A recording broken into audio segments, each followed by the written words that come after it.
श्री राधे। श्रीमद् भागवत का दूसरा पेज। श्री राधे अर्थात तमाम प्राणी आठों पहर केवल अपना और अपने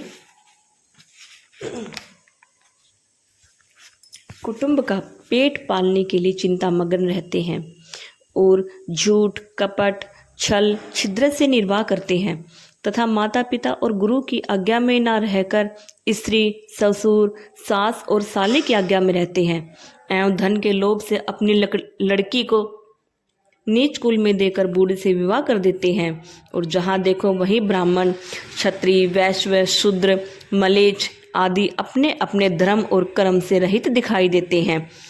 बहुधा मैंने किसी भी प्राणी को अपना उचित रीति से कर्तव्य पालन करते हुए नहीं देखा तथा जब भी मैं घूमता हुआ मथुरा में यमुना के किनारे पहुंचा तो एक दृश्य देखकर मेरे आश्चर्य का कोई ठिकाना ना रहा कि एक जवान स्त्री दो मूर्छित वृद्ध पशुओं के पास, मनुष्य के पास बैठी हुई सहायता के लिए आंसू बहा रही है।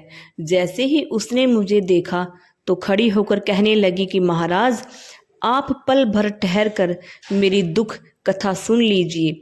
यह मेरे ही बड़े अहोभाग्य थे जो आपने इस समय दर्शन दिए। यह सुनकर मैंने उस स्त्री से कहा कि तुम कौन हो और तेरे पास ये बेहोश लेटे हुए दो बूढ़े मनुष्य कौन हैं? यह सुन उसने कहा कि मैं भक्ति हूँ और ये ज्ञान और वैराग्य नाम करके मेरे दो पुत्र हैं और ये पास में 5-7 स्त्रियां बैठी हुई हैं। ये गंगा, जमुना आदि नदियां हैं जो स्त्री रूप धारण करके मेरी सेवा करने के लिए आई हैं। यद्यपि मेरा जन्म द्राविड़ देश में हुआ किंतु कर्नाटक देश में युवा होकर और कुछ दिन दक्षिण देश में रही और पुनः गुजरात देश में जाकर बूढ़ी हो गई, परंतु यह वृंदावन में तो आकर मैं जवान हो गई। किंतु कलयुग वासियों के घोर पाप के कारण मेरे ये दोनों पुत्र वृद्ध और बलहीन हो गए कि बोलना तो एक और आंख खोल कर भी नहीं देखते, सो इनको मूर्छित और दुखी देखकर मैं बड़ी उदास हूँ। किंतु इससे भी बढ़कर यह कष्ट मन को खाए जा रहा है कि मेरे पुत्र तो बूढ़े हैं और मैं जवान, जिन्हें देखकर सांसारिक लोग जिस समय देखते हैं तो दुख और लज्जा के कारण मेरा कलेजा टूक हो जाता है। सो हे भगवान, इसका कारण बतलाइए।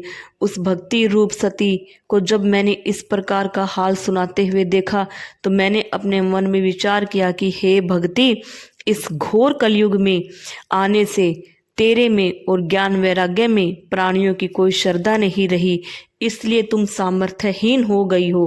किंतु वृंदावन में आने से तो तू जवान हो गई, परंतु तेरे पुत्र को कलयुग में अब और कोई नहीं जानता, इसलिए ये दोनों बूढ़े और निर्बल हो गए हैं। यह बात सुनकर भक्ति ने कहा, यदि कलयुग ऐसा दुष्ट था तो परीक्षित ने इसे जीता क्यों छोड़ा?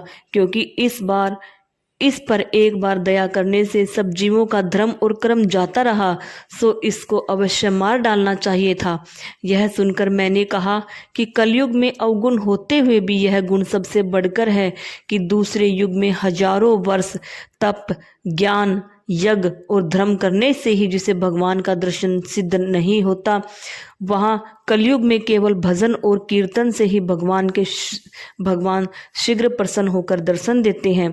किंतु जब कलयुग वासियों ने यह सहज उपाय भी नहीं किया जाता तो कलयुग ने सबका धर्म कर्म खो दिया और इसी कारण से ब्राह्मण बहुत सा दान लेकर भी प्रायश्चित नहीं करते, पुत्र माता पिताओं का कहना नहीं मानते, स्त्री अपने पति की आज्ञा में नहीं चलती और साधु संत गृहस्थी से बढ़कर मोह माया के जाल में लिप्त रहते हैं कि बहुधा सब प्राणियों में सत्य, धर्म और दया न रहकर काम, क्रोध और अहंकार पाप बढ़ गया है।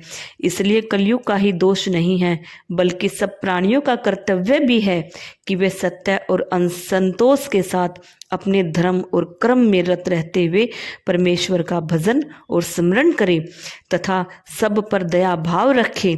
यह सुनकर भक्ति ने कहा कि हे मुने, आप धन्य हो और बड़े भाग्य से आपके दर्शन हुए हैं। आप सब